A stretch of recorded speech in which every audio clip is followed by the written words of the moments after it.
Hello, everybody. I am Joshua Maloney, President of Student Veterans of America at Cape Cod Community College. Very excited today to have Adam from the Vet Center here. Adam has presented several times over the years. We have an MOU with the college right now, and he supports us in several ways. Over the past semester, he has been giving us presentations on VA healthcare, educational benefits, and he's really a one-stop shop for anything a veteran needs or a military affiliated person needs. So I'm super excited to introduce Adam from the Cape Cod Vet Center to talk about VA healthcare and benefits. Adam. Hi, my name is Adam Doerfler. I'm the Veterans Outreach Program Specialist at the Cape Cod Vet Center. I'm also a Marine Corps veteran and a Cape Cod Community College graduate as well. So I'm very excited to speak with you guys today and provide some information on VA healthcare and different benefit programs locally and on a federal level, and try to break down some barriers to care to make this an easy transition for you to receive your earned benefits. Thank you. I'm going to go right on to the next slide. So we're going to be talking about healthcare benefits for veterans. I'd kind of like to ask you to start off. What is a veteran? Who qualifies? So that's a very good question. For VA healthcare benefits specifically, it's based on time and service and based on your income, as well as other mitigating factors. Do you have a VA service connection? Are you a Purple Heart veteran? So what I try to tell every veteran that I meet with, because everyone has different extenuating circumstances in their military service, is to apply anyway. You know, it's not my position to tell you whether you're eligible or you're not. My part in the process is submission. So what I like to do is get you the 1010 Easy VA healthcare application, explain the application process, look over the forms to make sure you filled it out correctly, and then I have a direct pipeline to the Providence VA Medical Center that I can send directly to eligibility. So this has really worked out well for me in the past few years because I'm very friendly with the eligibility coordinator, and therefore general turnaround time is between a week to 2 weeks to get an answer. Now, either way, you'll get an answer of yes, you are eligible, or no, you're not. But you'll get a formal letter from the Department of Veteran Affairs. And that way, if there's any questions of why you got denied, etc., you can reach back out to them. So that is really the cleanest way to do it. And I'm certainly happy to provide that service because, you know, who's to say something happened when you are on active duty, you know? And, you know, you might have got denied for VA healthcare initially, but then you put in a claim and you were deemed service connected. By definition, if you are service connected, you are automatically enrolled in VA healthcare. So like I said, I encourage every veteran to apply, whether they think they're eligible or not, and get an actual formal answer from the VA. So you know, go ahead. So Adam, just looking at this right here, what service do you provide locally? What type of what can you do specifically? So what is the procedure? So specifically, let's just say a student veteran called me and say, hey, I'm interested in applying for VA healthcare. I would just take down some general information and more so your email. I would email you the form, ask you to complete it as best you could, and then set up an appointment either face-to-face or virtually to make sure that I can look over the forms to make sure you filled them out correctly. And that way that will stop any delay if it was filled out incorrectly or you're missing a signature, so on and so forth. So again, my part in the process is the submission aspect to make sure you've done everything right. In addition to that, I'm also going to give you a formal VA welcome kit on various other benefits. I'm going to explain to you where the outpatient clinic is here in Hyannis, and also talk to you about our local veteran service officer. So, you know, take 30 minutes of your life really, and, you know, and get informed. Do some due diligence. You know, a lot of veterans just sign up for these benefits and are unaware of the actual process, which causes delays and frustration. You know, I really want to help you break this down. to, like Josh said, one-stop shopping, make it an easy call or email or video connect or whatever we can do, so you can maximize your benefits.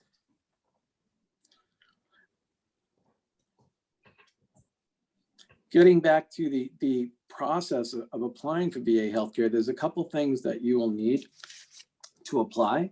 The first is your DD-214, and also you'll need some financial information unless you've deployed in the last 5 years. If you deployed in the last 5 years to Iraq or Afghanistan or certain other combat operations, you are exempt from filling out the financial aspect of the form. Also, if in part of our discussion that you say that, hey, I'm actually 0% service connected or 10% service connected or whatever, sometimes what happens is, yes, indeed, you are service connected through the VBA, but the VBA sometimes does not, cross that information over. So it's just a formality for you to fill out the form and you'll be automatically enrolled in VA healthcare. So it's, and then once you get in the system, I can also, part of the process is help you navigate the system. What I recommend to every veteran that's enrolled in VA healthcare is to have an initial appointment, get assigned a primary care doctor, get a VA healthcare identification card, and then you can take it from there. You can say, you know what, this is great care. This is something I want to continue with. Or the only thing we ask is that you get a physical every year. And then we can, you can take it from there. Everything in the VA, and I mean everything in the VA medical side, funnels through your primary care doctor. So that's why it's very important to have that relationship with the doctor, because he's the one who can write the consult for the various departments that you may have to go to, especially for us living down here on the Cape. We don't have the same options that the big VA hospital would have. So, that's why I really want you to have that relationship with your primary care. The other thing about VA healthcare is you can have whatever insurance that you have and have VA healthcare. So for instance, I'm a Marine Corps combat veteran, Blue Cross federal employee. Certain things I use Emerald Physicians and certain things I use the VA. Some people switch over completely. They say, you know what, I am receiving great care here at the VA. Why would I pay another copay if I don't have to? It's simply a choice. So once you get in the system, it'll get easier. You'll meet with your doctors, you'll meet with your nurses, you'll get understand the various processes. Now, every veteran, when they're enrolled in VA healthcare, is going to be placed in a priority group 1 through 8. So what does that mean? So depending on your time in service, depending on your service connection and so forth, you may have a copay or you may not. So it's totally within your right, if you don't get that in the formal letter, to simply call eligibility and say, hey, I'm just curious, what priority group am I in? I want to ensure that, I have a copay or I don't. And they'll certainly give you that information. Now, one thing I want to touch on that I think is so important that the VA has developed is the patient call center. So let's just say hypothetically, you need to call the doctor here at the clinic in Hyannis. It's nearly impossible to get in touch with them. So what happens is the veteran gets frustrated as he gets rerouted to the Providence VA. In lieu of that, they created the patient call center. So the number is 1-401-457-3336. Okay, so let's just say hypothetically, you call up and say, I need to cancel an appointment or reschedule an appointment, or, I'm low on my meds, my medications, etc. They'll send an email to your provider with this information, and the nurse will reach out to you. It's a fantastic resource, 24/7. Also, one thing of note, a lot of times veteran family members may call and say, hey, I just want to cancel an appointment for so-and-so veteran. In order to do that, because of HIPAA, you have to ensure that you're on the emergency contact. So when you have that initial appointment with your primary care doctor and you're filling out the forms, you can say, I want to list this person as an emergency contact. They'll ask you to sign a release of information in the event that something happens and they need to get in touch with that emergency contact. Okay. Now, if a veteran is, had a stroke or something major, and they needed a family member to have power of attorney, they would call the eligibility department to be added on. So those are the ways for family members to connect. You know, one thing also I want to mention, it's very important, is that not every veteran is going to be eligible for VA healthcare. You know, so there's a misnomer that every veteran is, and that's not true. So again, we want you to apply. We certainly want you to be eligible, but we want you to follow the steps and the process. And that way you can get all the answers that you need. There's also a thing called a hardship. So let's just say hypothetically you get turned down for VA healthcare because you're over the income threshold. And then something happens to you in life. Unfortunately, you may lose your job and you have a significant, income drop. If that happens, you will reach out to me and we'd have you fill out the hardship application. And in that application, you would explain, hey, I was doing really well. Unfortunately, I lost my job. Some extenuating circumstances happened. Then you can reapply. And then you can get in the system, if you're eligible. The great thing about VA healthcare is once you're enrolled in the system, you're in for life. So that's why I encourage everyone to enroll, especially veterans when they come back from deployment, because it's free for the first 5 years. So those are kind of the basics of getting in the system.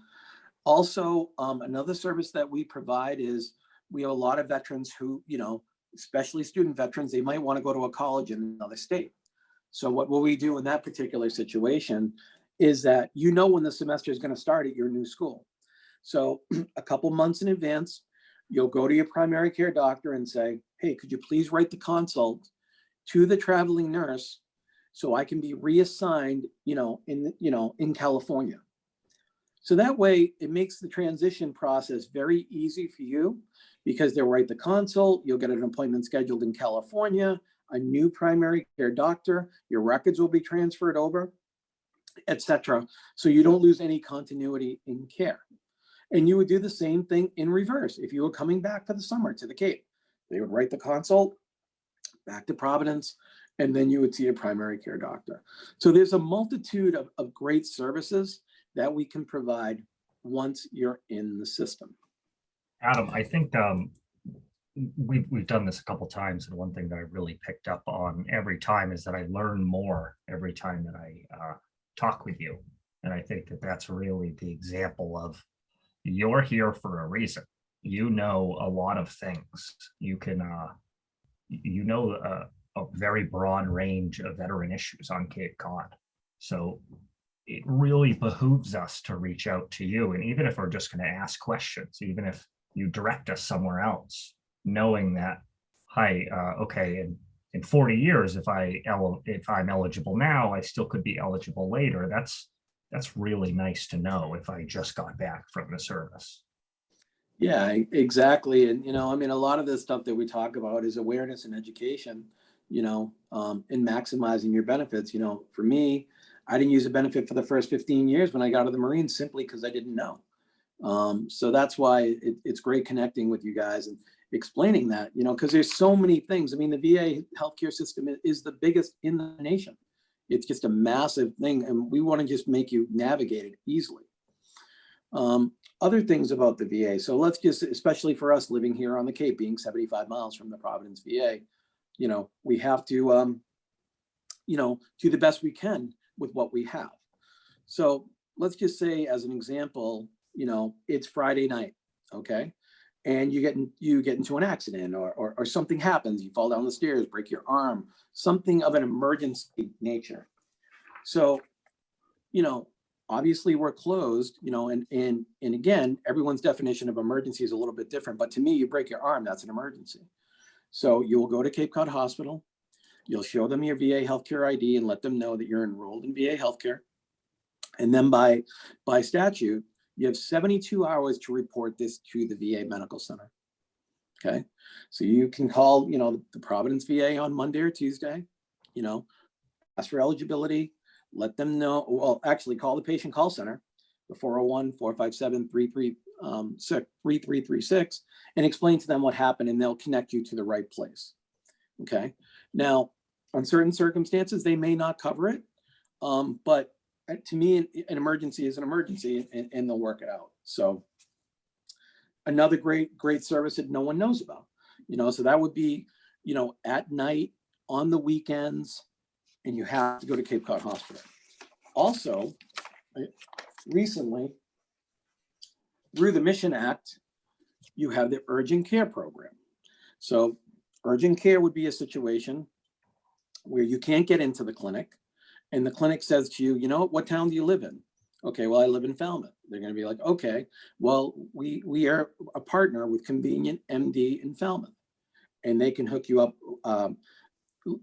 with that as well. But this would be another situation where you could call the patient call center and say, hey, I have a cold, I'm not feeling good, this and that. I can't get into the clinic in Hyannis. I just want to make sure it's okay for me to go to urgent care. And they will say yes or no. I have the list of the urgent care resources from Plymouth all the way down, it looks like, to Harwich. So I can certainly email that to Josh, and he can provide the urgent care thing. And this is another, getting back to the whole concept of your relationship with your primary care doctor. These are all questions that you can ask in advance. What happens, on the weekends? What happens this? What happens if I can't get an appointment? They're going to lay out all this information regarding local urgent care. They'll give you a copy of this stuff. So that way you're not going online, because I really think the VA meant well by going online, but go ahead and Google VA healthcare. Okay. Million entries. Exactly. There's 100 links. I mean, it's actually overwhelming. It's actually very stressful, So that's why let's get you in the system. Let's get you with the primary care doctor. Let's get you set up with the patient call center, all the different avenues for VA healthcare. And then you can take it from there, and as you go along, you'll learn, more things about different programs. In certain circumstances, through the community care program, your back might have been injured on active duty. They can set you up with a chiropractor, or acupuncture potentially, all through the community care program. So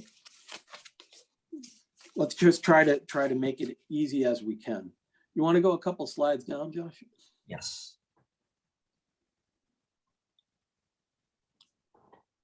I can't see the screen.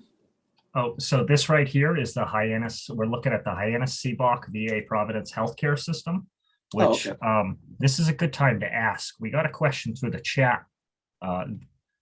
Cape Cod Community College has an aviation department up in Plymouth, which is incredible. And this is the first time I'm talking with them, but I can only imagine that they're having a significant number of military affiliated students head their way, just because there's so many pilots in the military, and it seems kind of a natural transition. So the question is, what is the VA region for Plymouth and here?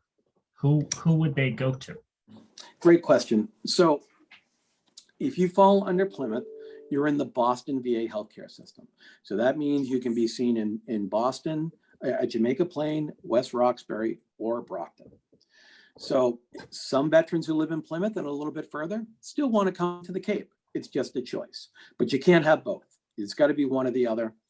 And I certainly know the eligibility clerk in Boston. So if you have any Plymouth veterans who are unsure how to enroll, I'm certainly happy to just like we talked about, send them the 1010 EZ, make sure the forms are completed correctly, and then I can tell them who to submit those to, or I can actually submit that for you as well. Now, just like we talked about with Providence, Boston also has a patient call center. So it's the same premise, you need to get a message to your provider, need to cancel an appointment, reschedule an appointment, questions about your medications, so on and so forth. The call center will get that message to your provider. So oftentimes what happens is we have some veterans who live on the Cape and they want to transfer to Boston. We have some veterans who live in Boston who want to transfer to the Cape. They would reach out to me. It's called a PDX. It's a simple transfer submission. And I could transfer you into Boston, get you scheduled for your initial appointment.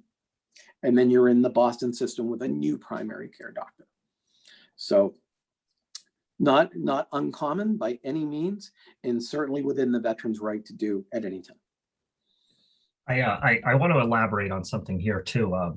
I personally fall under the Providence, Rhode Island, but for any emergency or any inpatient or anything like that, like you said, it's going to get funneled through my primary care, and I'm not going to.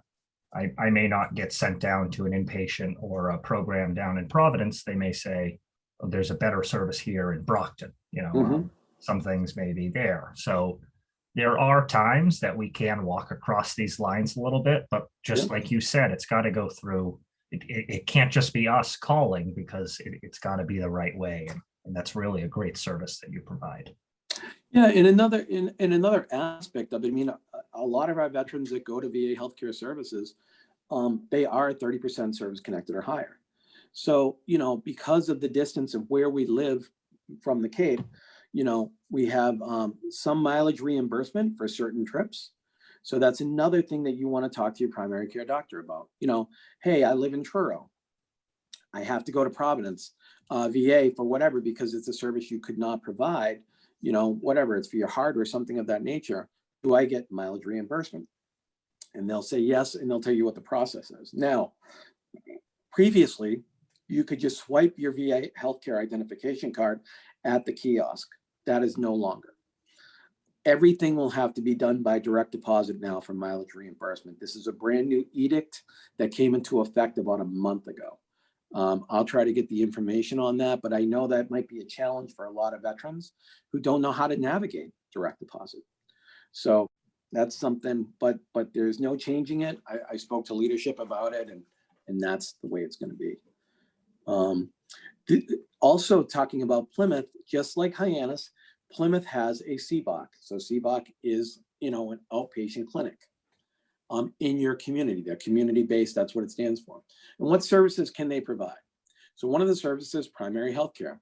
As a patient at the VA clinic, you'll have your own healthcare provider. He or she will make your healthcare your priority and provide the care that you need. They also provide mental health services Monday through Friday, including a social worker, psychiatrist, psychologist, psychosocial evaluations, and group counseling. You'll also get your lab work done through the clinic. Now, they recently signed a contract with Quest Laboratories. You'll actually go to Quest in Hyannis. As far as prescriptions go, all prescriptions or medications are sent to the Providence VA Medical Center daily, and then mailed directly to the veteran. Refills are obtained either by sending a signed refill slip to the Providence VA or by phone system. They also provide a radiology service. Center is contracted with a local radiology facility to provide easy access to X-ray services. So those are some of the services that the outpatient clinic can provide. Obviously, they can't provide all the services, but they can certainly work with you to either help you get in the community care program, or you may have to go up to the Providence VA or Boston VA in the Plymouth example. So right now we're looking at the Hyannis CBOC. That is on Stevens Street in Hyannis. And just for a little bit of relation, you are located on West Main Street, which is just a stone's throw away, which it is nice that there is a small differentiation between the bigger VA and the vet center. I like to think that the vet center is a little more approachable. I know that I can walk in or call the vet center and just immediately talk to someone that will give me the information. The VA is to the lesser extent the same, but it can be complicated. It definitely is. And speaking of my program, the Vet Center program, even though we are VA and fall under the VA umbrella, one big difference between us and VA healthcare is you do not have to be enrolled in VA healthcare to get Vet Center services. However, you have to meet the criteria of either a combat veteran, active duty soldier, drone operator, you have mortuary services as your MOS, or military sexual trauma. However, we can see a veteran up to 5 times for humanitarian purposes. So we'll never turn a veteran away who comes in. My goal as the outreach coordinator is to try to get you to the right place, get your questions answered, whether it's for mental health services, VA medical service, or VA benefits. So even though I'm on the federal side, I know a lot about the state benefits as well. You know, Massachusetts is #2 in the nation for state veteran benefits. But a lot of veterans don't know about that because, you know, as an example, when you get a service connection, you'll get a formal letter from the VA. And let's just say hypothetically, you're 10% service connected for hearing. So they'll say, okay, now that you're service connected, here's some other benefits that might fall under. But it's not going to say, if you own your house, you get a $400 property tax exemption from the state of Massachusetts. So that's other information that I can give you as part of the VA welcome kit when I meet you initially.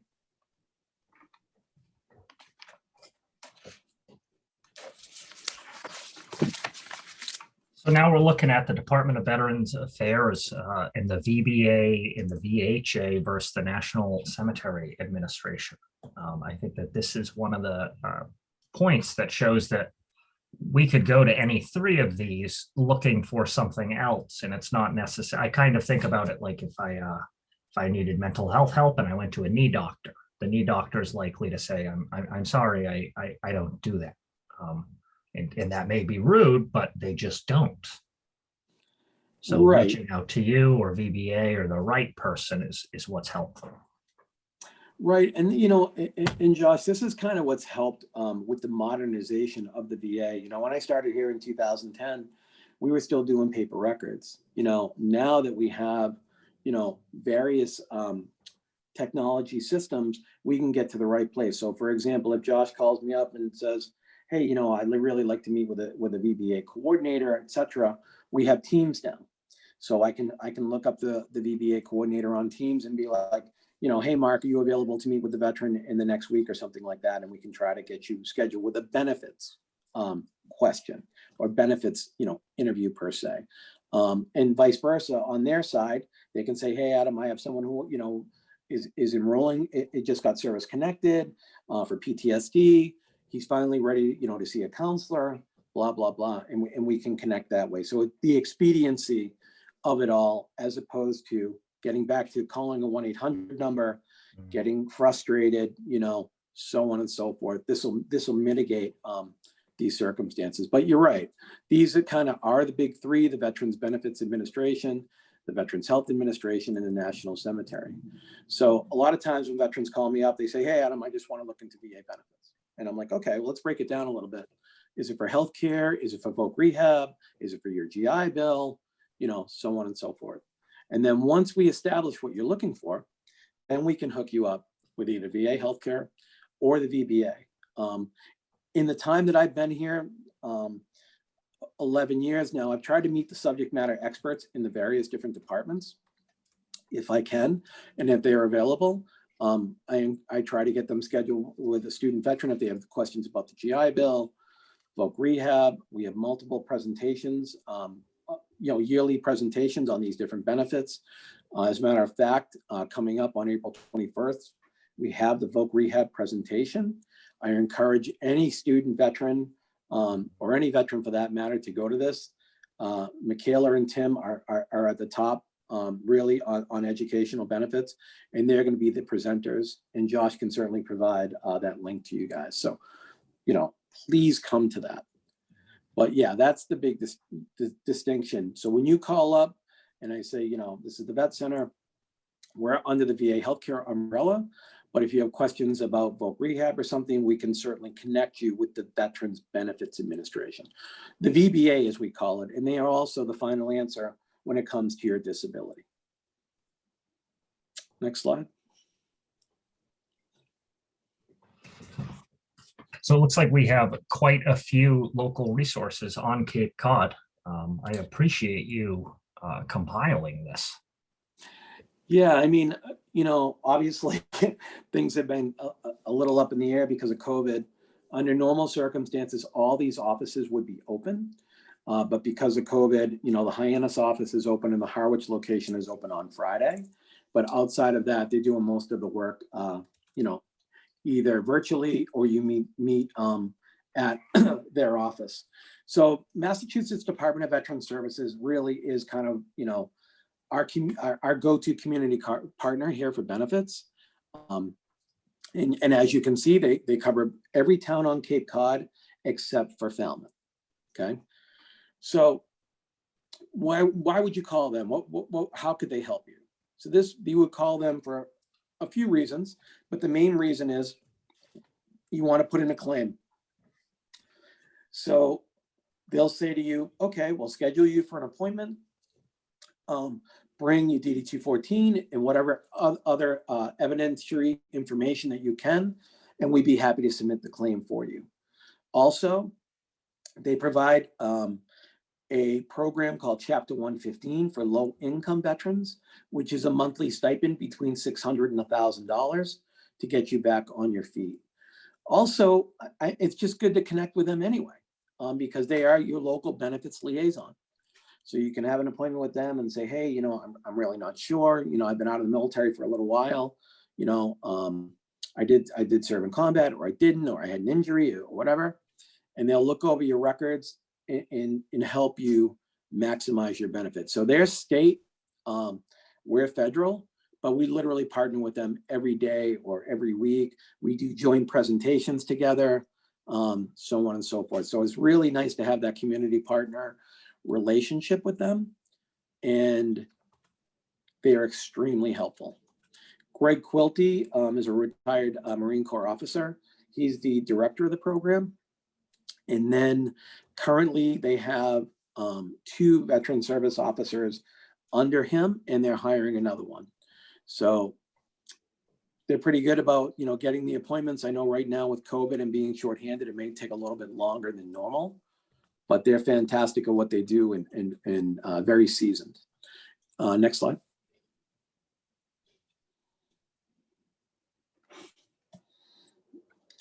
So here's a list of some of the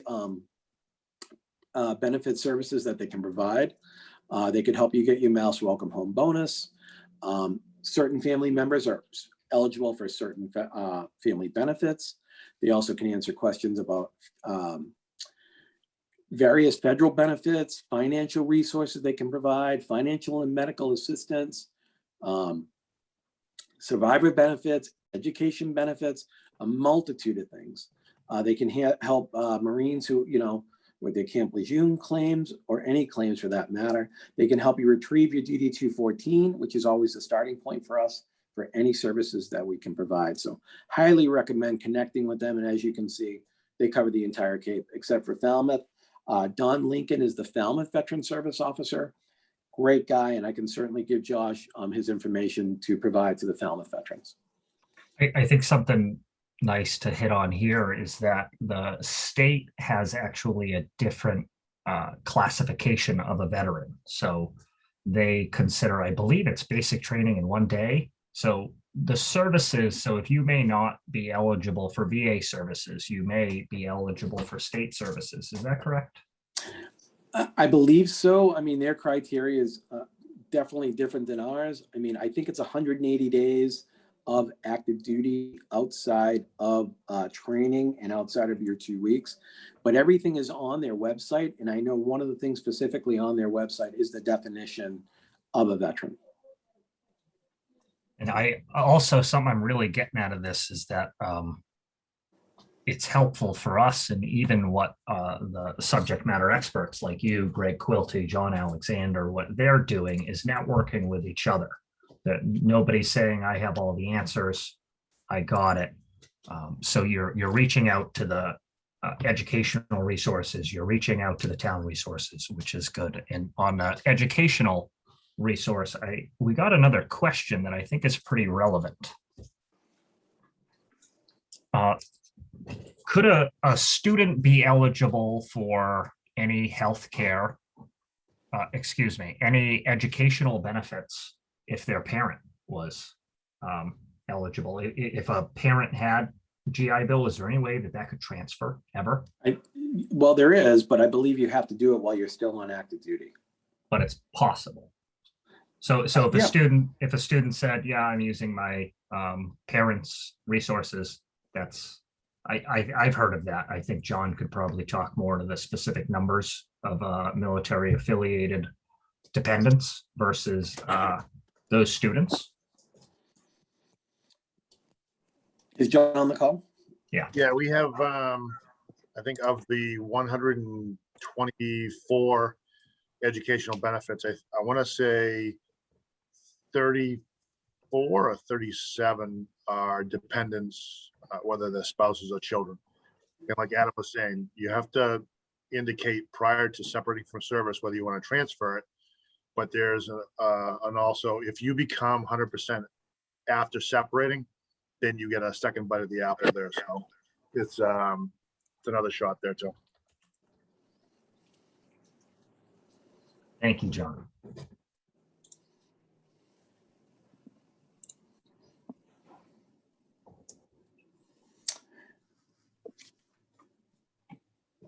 So the veteran service officer, there is one for every town, or if not, if you're in a smaller town, there's a veteran service officer that covers your territory.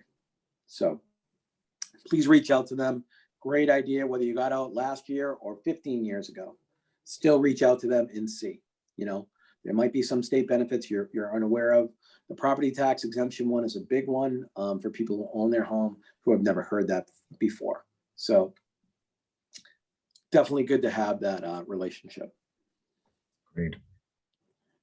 I think as a veteran, that's what I found out, is that just learning from other people and learning what, you know, we're all veterans, the three of us on this call right here, and we've all accessed the VA. Like you said, you went 15 years without looking at it.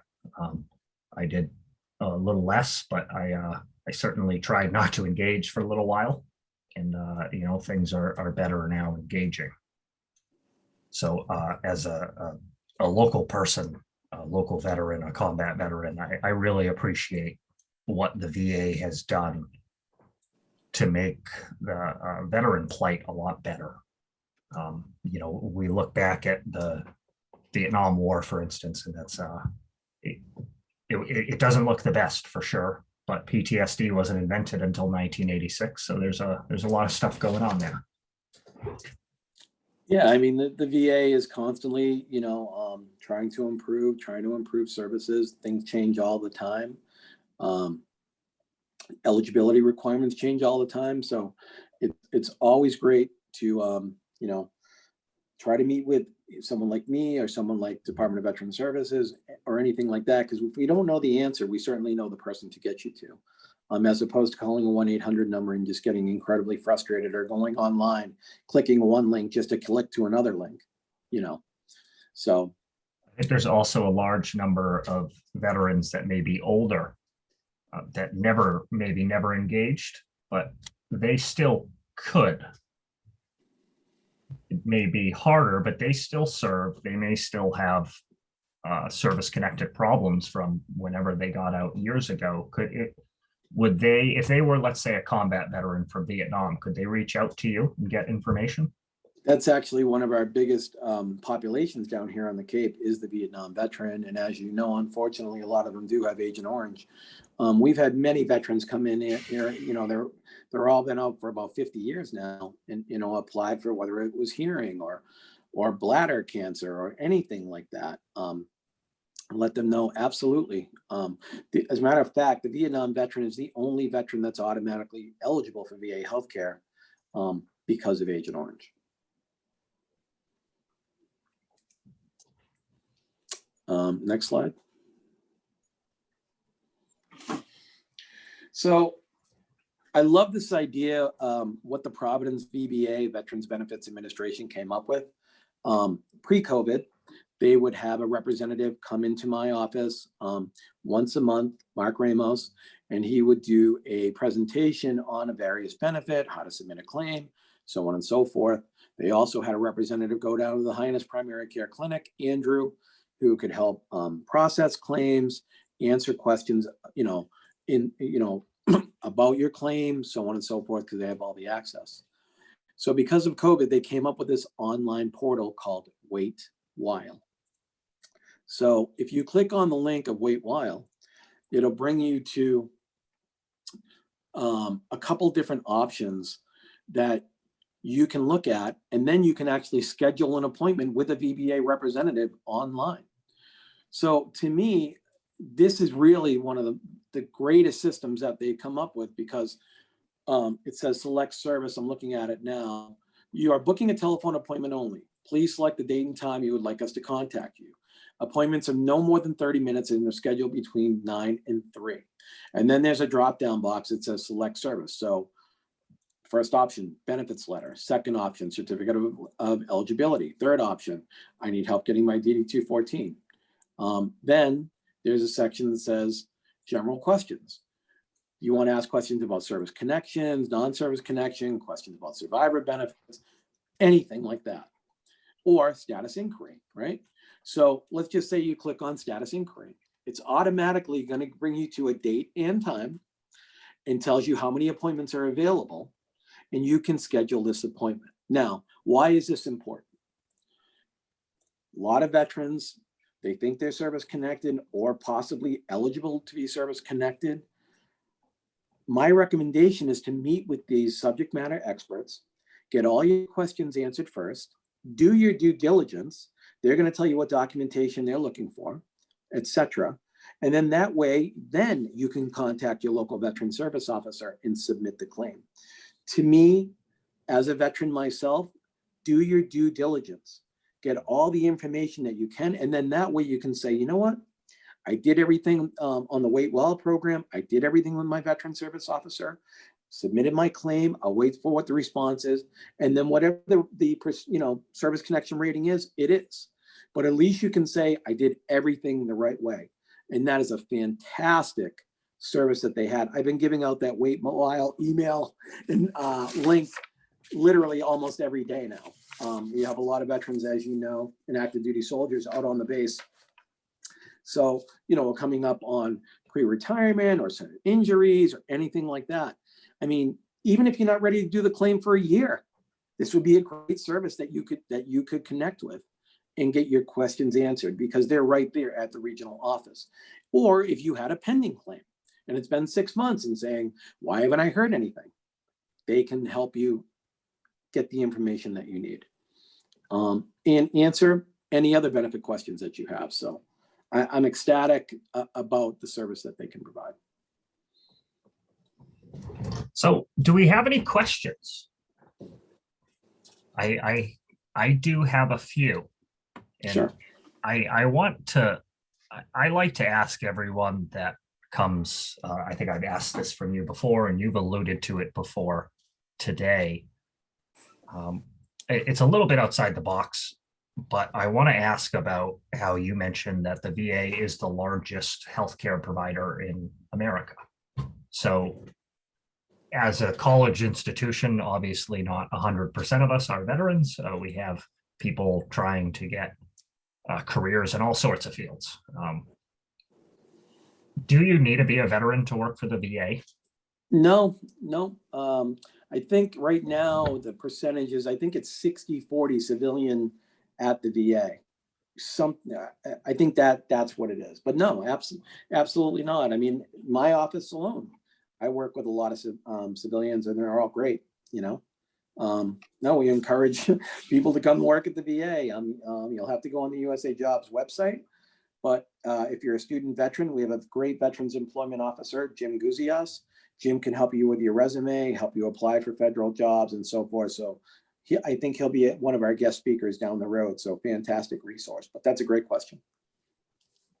I think that's a pretty incredible point. And some of the most, Michaela Black, for instance, was the subject matter expert on VR&E, Veteran Readiness and Employment, which is an educational benefit. And she is the most knowledgeable person I've ever met when it comes to educational benefits. And she will be the first one to tell you that she never served.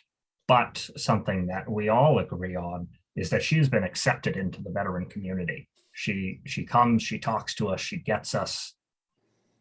So it's just like I'm sitting down with Adam or John or somebody else that I relate with. So it's really not, I think veterans sometimes like to throw barriers up, but hearing that 60% of the VA is civilian itself, I think that's nice. Yep. And speaking of Michaela, April 21st, she will be doing that VR&E and voc rehab presentation. So I encourage anyone who's on the call or any of the student veterans to really sit in. You'll get some great information.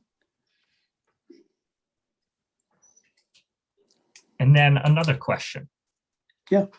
Does VRNE or GI Bill, so VA educational benefits, does that make somebody eligible for VA healthcare automatically? No, that's a VBA benefit, different than VA healthcare. Okay. Yep.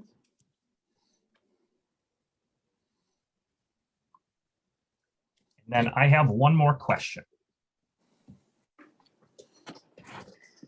What do you think the best improvements to the VA over the past 40 years have been? And that's a big one. I think access to care. I really do. I mean, technology has changed really the healthcare world, not just necessarily in the VA. And because really that's what it comes down to. I mean, that's what the VA is. We're trying to provide healthcare services and everything that entails in an expedient manner. Things like the patient call center, so on and so forth. So you can actually speak to someone. I mean, I know as a veteran myself, before I started at the VA, I would get frustrated trying to get my medical appointments and so forth. And I think they've certainly streamlined that. They've created positions like mine, created outreach coordinators where at the vet center where we didn't have this position until 2014. So I think they're really listening to the veteran community, trying to, expand services. I mean, you shouldn't be penalized if you live in Truro and the closest VA is 100 miles away. I mean, it's Sure. just simply not fair. So the community care program, so on and so forth. I mean, you have to be realistic in these circumstances. I mean, and we're adapting all the time. I think the homeless program specifically through the VA has really, really grown. I work very closely with the HUD VASH program, who partnering with Section 8 to try to get veterans vouchers here on the Cape. As we know, we're living in a housing crisis. That's why I bring up the services that they can provide specifically, because we're very limited on rentals here. But they go above and beyond to try. They'll do house visits, even during COVID. They'll bring food. I also think the Cape Cod veteran community is very special in the context of, our state and nonprofit organizations work very close together down here in the Cape. The veteran community here is very tight knit. If I have, a veteran in need and we can't provide that service, I'm more than happy to reach out to our nonprofit organization. Cape and Islands Veteran Outreaches in Hyannis has a food pantry every Thursday. They have a sober house in Hyannis, 10 rooms. They just opened a new home in Dennis, so on and so forth. We work with Cape Cod Veterans, Inc., which is a very under the radar nonprofit in Dennis, who sometimes partner with the Sheriff's Department to help veterans at their homes sometimes. So, having this relationship is great. And then, Cape Cod Community College has been great in accepting, us in our program and working with John. I also recently started a police group with 7 different towns on the Cape. As we know, a lot of veterans, police officers in municipalities have veterans, so we can get them informed through that, get some training for them, and they can learn about their local VA services and provide that information. We also try to do outreach events, fairs, festivals.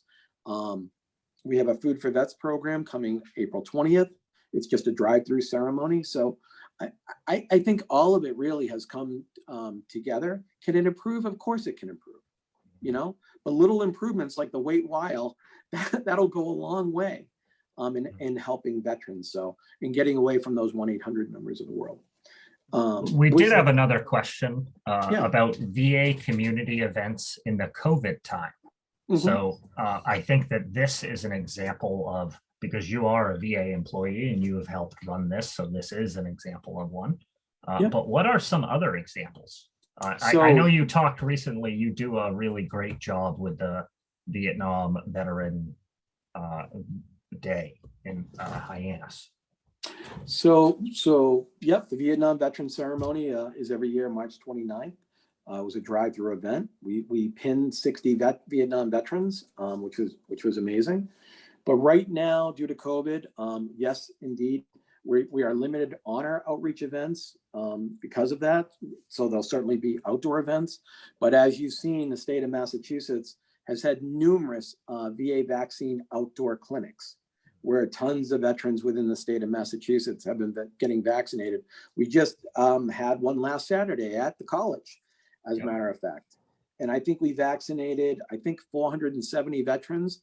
And then we had 130 left over that we were able to give to the public, which was fantastic. So examples of under normal circumstances for outreach events, I do fairs and festivals in the Brewster, Dennis.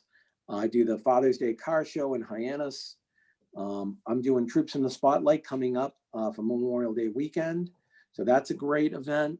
We also do veteran expos in the fall, which is our federal, state, and community partners. We invite all veterans to come, and they can learn about all the different services in one setting.